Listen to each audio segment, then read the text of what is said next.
The office was quiet, almost unnaturally so. The only sound was the soft tapping of Darren's fingers against his keyboard, the occasional sigh escaping his lips. 2 a.m., another late night. He leaned back in his chair, rubbing his tired eyes. The fluorescent lights above flickered slightly, casting faint shadows across the empty cubicles. Everyone had gone home hours ago. Just him now, finishing up reports that no one would read until morning. With a heavy breath, he shut down his computer, gathered his belongings, and made his way to the parking lot. The city outside was eerily still.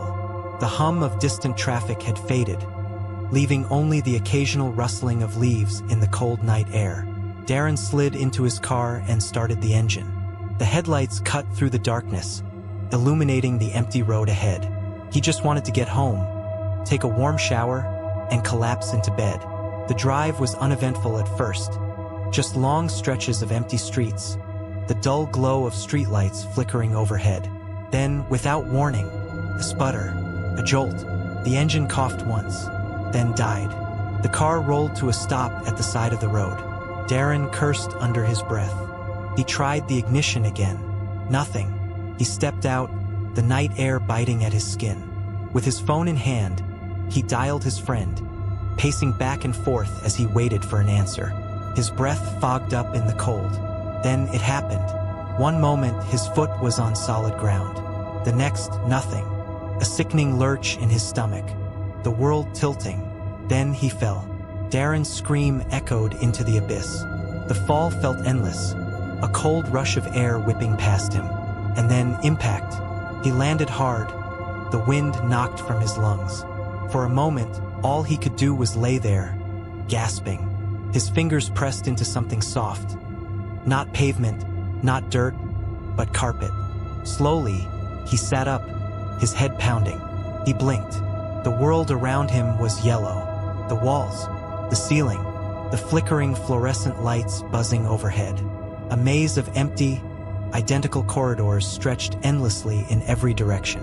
The air was thick, musty, stale, a scent like damp paper and something else, something rotting.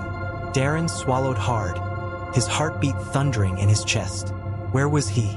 He looked down. His phone was lying on the floor beside him, miraculously unbroken. With shaking hands, he picked it up. No service. His breathing grew rapid. He needed to get out. Then, the phone in his hands rang, the shrill sound cutting through the silence like a blade. His blood ran cold. Something shifted. Not in the walls, not on the floors. Somewhere behind him, a soft, shuffling sound, a clicking noise like teeth tapping together. Darren turned, his breath hitching in his throat. There was something there, tall, unnatural. Its limbs jerked violently with every movement, its body convulsing as if it wasn't meant to exist. And then it moved, fast, too fast. Darren ran. His pulse roared in his ears, his footsteps pounding against the carpet as he tore through the endless halls. He didn't look back. He couldn't. Then he saw them. Faint scribbles on the walls, arrows pointing forward. An exit. His legs burned, his breath ragged. The creature's wails grew louder, closer. Then the door. He lunged for it, fingers outstretched, and the ground beneath him vanished. Wind howled past his ears. The night sky above stretched endlessly. Streetlights blurred as the world rushed up to meet him. Darren plummeted, arms flailing, his breath stolen by the sheer speed of his descent. Then he crashed. The impact was instant. His body slammed into the roof of his car with an earth-shattering force. The metal crumpled inward, glass exploding from the windows. His limbs twisted in impossible angles, his breath stolen forever. The police arrived at dawn. What they found baffled them. A man, fallen from nowhere, his body crushed against his own car.